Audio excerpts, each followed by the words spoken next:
first-hand accounts of the day of the disaster, all the way to cleanup efforts, current containment procedures, and all of the haunting details in between. Here is part 2 of the top 10 creepy encounters in the Chernobyl Exclusion Zone. Starting off this list, in our number 10 spot we have the disaster. We talk a lot about Chernobyl, but how often do we really discuss how this disaster actually happened in the first place? What actually went on that caused it? The Chernobyl nuclear disaster occurred on April 26, 1986 in Ukraine, which at the time was a part of the Soviet Union. During a routine safety test, a series of errors and design flaws led to an explosion in reactor 4 of the Chernobyl nuclear power plant. The explosion caused a massive fire that released radioactive material into the atmosphere, which was carried by wind across Ukraine, Belarus, and other parts of Europe. The disaster was caused by a combination of factors, including a flawed reactor design, a lack of safety, and human error. During the safety test, the reactor's power output dropped to dangerously low levels, leading to an attempt to restore power that resulted in a sudden surge. This caused the reactor to overheat, leading to a steam explosion that destroyed the reactor's upper structure. The accident caused immediate deaths due to the explosion, as well as long-term health effects from exposure to radiation. The Chernobyl disaster remains the worst nuclear accident in history in terms of the number of deaths and the environmental impact. It led to significant changes in nuclear safety regulations and increased awareness of the potential risks of nuclear power. In our number 9 spot today we have the operator. This story is one that comes directly from Alexei Brius, who is a control room operator at the Chernobyl nuclear power plant,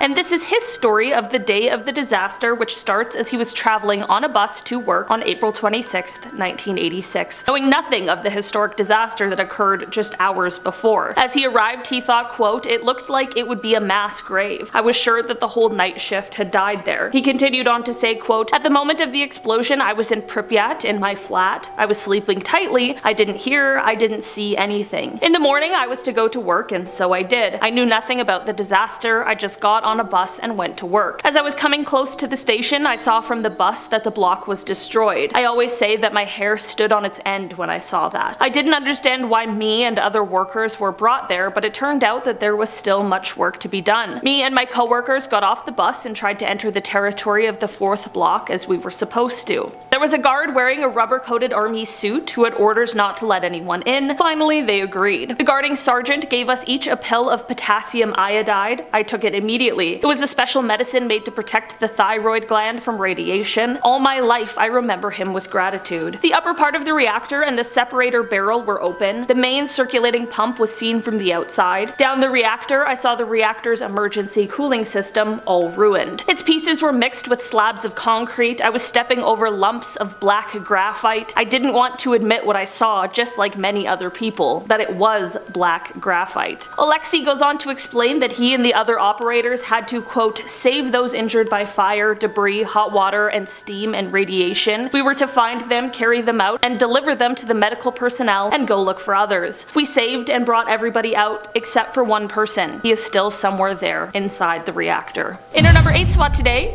a bit of a bit of a break in the really dark story, we have cows. Alright, cows can cheer anybody up. The area around Chernobyl was known for its agriculture before the disaster, so of course that means there were definitely a lot of cows that could be found. While many people who were forced to evacuate had to leave their animals behind, since farm animals are not only expensive but can also be used as a source of income, many people took their farm animals with them. Unfortunately, however, many of these animals had already been exposed to the radiation in some capacity, and while it didn't affect them right away, the newer generations saw much more of the effects. In 1989, many farmers began reporting birth defects in their animals, some being much more severe than others. As time went on, the cows became less mutated, but that doesn't mean the effects went away. As the cows continued to graze on feed that was contaminated, the effects became more internal. This has led to completely normal-looking cows near the exclusion zone to begin producing milk that is toxic and not fit for consumption. While some of the outside and more visible effects of the radiation has worn off, there there are still many unseen effects that continue to be prevalent today. In our number 7 spot today, we have the Liquidators. In the immediate aftermath of the disaster, Soviet authorities sent in robots to help with the cleanup efforts in the most hazardous areas. This was an amazing idea until the robots quickly became damaged or destroyed by the high levels of radiation in the environment. The robots faced several challenges, including damage to their electronic components and problems with their movement systems. The high levels of radiation also made it difficult for the robots to function, as the radiation would interfere with the robots' sensors and their controls. Of course, with robots out of the picture, humans were the ones who continued with the cleanup efforts. Known as Liquidators, these people were primarily Soviet military personnel, firefighters, and volunteers who were tasked with containing the radioactive material and preventing further contamination, and they faced extreme danger and were exposed to high levels of radiation. Many of these people were working without proper protective gear and in close proximity to the highly radioactive material. Despite these dangers, the Liquidators worked tirelessly to contain the disaster and prevent further harm. Many of the Liquidators suffered from acute radiation sickness, with symptoms including nausea, vomiting, and diarrhea. Long-term health effects including cancer and other illnesses have also been reported among the Liquidators. The Liquidators played a very vital role in preventing further harm from the Chernobyl disaster, and they are often referred to as heroes for their bravery and their sacrifice. Many have received recognition and awards for their efforts, but many continue to suffer from the long-term health effects of their exposure to the radiation. In our number 6 spot today, we have the abandoned amusement park. The Pripyat Amusement Park, located in the town of Pripyat in Ukraine, was set to open on May 1st, 1986, just days after the Chernobyl nuclear disaster. The park was intended to be a celebration of the town's prosperity and the Soviet Union's technological achievements, but it never opened its doors to the public due to the disaster. The park features a Ferris wheel, bumper cars, a carousel, and other rides which still stand today as an eerie reminder of the town's abandoned past. The Ferris wheel is particularly haunting, with rusted and decaying carts. The amusement park was never fully completed, and its rides were never tested or operated, and today it serves as a chilling symbol of the devastating impact of the Chernobyl disaster on the town and its people. Despite the danger posed by the high levels of radiation in the area, the Pripyat Amusement Park has become a popular destination for tourists seeking to witness the haunting beauty of the abandoned rides and the town itself. In our number 5 spot today, we have The Pilot. This is another first-hand account from right after the disaster, and this one comes from Igor Pismensky, who was a helicopter navigator following the disaster. After the meltdown, helicopter crews were sent out to try and spread decontamination materials over the site. One of these crews was actually killed trying to do this work after they crashed at the site. Of the disaster, Igor said, quote, "They told us there had been an explosion at the plant, so they needed our help. The mission was, after the firemen, to drop down loads of stuff from helicopters to the destroyed reactor. First sand, then lead, dolomite, boron. We would load up about 15 kilometers distance from the reactor. They would put sandbags into parachutes, then we would take off and pass around in a conveyor fashion. There would be a circle of up to 40 helicopters in the air, which would fly over and right above the reactor every 2 to 3 minutes. No one opened the windows. The chopper was all shut, but it was not airtight. It was not protected against radiation. The view of the destroyed reactor down below, after the main fire had been put out, you could see separate glowing reddish fire beds in the first days. This was the view from the height of 200 meters. Of course, we knew this was dangerous, but what we did not have was adequate protective gear for the mission, but that's the responsibility of those who sent us there. Radiation is considered invisible. It cannot be seen, but you can feel it. That is, you can feel a certain metallic taste in your mouth and a sore throat. Radiation never passes without a trace, so the consequences are always there, and radiation usually hits precisely those parts of the body that are the most vulnerable. So for everyone who's gone through Chernobyl, there are consequences. I remember so well the first time we flew over Pripyat town. The whole town had been evacuated by then, but everything looked sort of surreal. Linen is hanging on laundry lines, on balconies, you see dropped bicycles, abandoned cars, no life around, all people gone, but their stuff is still there. When the catastrophe happened, there was the Soviet Union. We had 15 constituent republics playing their part in handling this mess. Today, no country in the world would be in a position to handle the problem of this magnitude if it happened again. In our number 4 spot today, we have the elephant's foot. The elephant's foot is a highly radioactive mass of corium that was formed during the Chernobyl nuclear disaster. It is named after its shape, which resembles that of an elephant's foot. The corium was formed when the reactor's core melted down, causing a mixture of melted nuclear fuel, concrete, and other materials to form into a highly radioactive mass. The elephant's foot is estimated to have had a temperature of around 2,700 degrees Celsius at the time of the accident and emitted lethal levels of radiation. The initial workers who tried to remove the elephant's foot from the reactor died within weeks due to the radiation exposure. Today, the elephant's foot remains extremely radioactive and is still inaccessible. It is estimated to be one of the most dangerous objects in the world, with exposure to it resulting in almost certain death within minutes. In our number 3 spot today, we have Kopachi. Kopachi was a village in Ukraine that was affected by the disaster. The village was situated close to the nuclear power plant, and its residents were exposed to high levels of radiation. To contain the spread of contamination, the Soviet government ordered the evacuation and burial of the village, including burying the contaminated soil under a layer of clean soil. Today, Kopachi remains abandoned and designated as a part of the exclusion zone around the Chernobyl plant. The village and surrounding area serve as a reminder of the devastating consequences of nuclear disasters and the importance of nuclear safety. In our number 2 spot today, we have the plant. It might come as a surprise, but the Chernobyl nuclear plant didn't just shut down entirely after the disaster. Despite the contamination and the risks associated, they continued to use the plant for years to come. Reactor 4, which exploded during the accident, was completely destroyed, and the other reactors were shut down over time. The Soviet government continued to use parts of the plant for several years to generate electricity and heat for the surrounding area, but eventually the plant was decommissioned. It wasn't until December of 2000 that the final reactor, Reactor 3, was shut down. Reactor 2 was shut down in 1991, and 1 was shut down in 1996. It is thought that the plant should be fully out of use by 2028. And finally, in our number 1 spot today, we have the Containment. After the disaster took place, the damaged reactor, Reactor number 4, was sealed in a heavy concrete sarcophagus that was meant to keep the radiation concealed and contained. While this may seem like a foolproof plan, there are many debates about how effective this containment actually is and how effective it may or may not continue to be. These are, of course, super important questions, and considering the fact that it's something we've never really had to deal with before in any way, how are we really supposed to know until we try? The building of a new structure called the New Safe Confinement Structure started in 2006, and it was completed in 2017. The new structure is 843 feet wide, 531 feet long, and 356 feet tall, and is meant to keep the reactor and its previous sarcophagus contained for at least the next 100 years. Despite that relatively short amount of time, experts say that the exclusion zone and surrounding area will remain uninhabitable for the next 20,000 years. Alright guys, that has been our list for today. Thanks so much for checking it out. I've been your host today, Olivia Kozlowski, and I will see you again soon.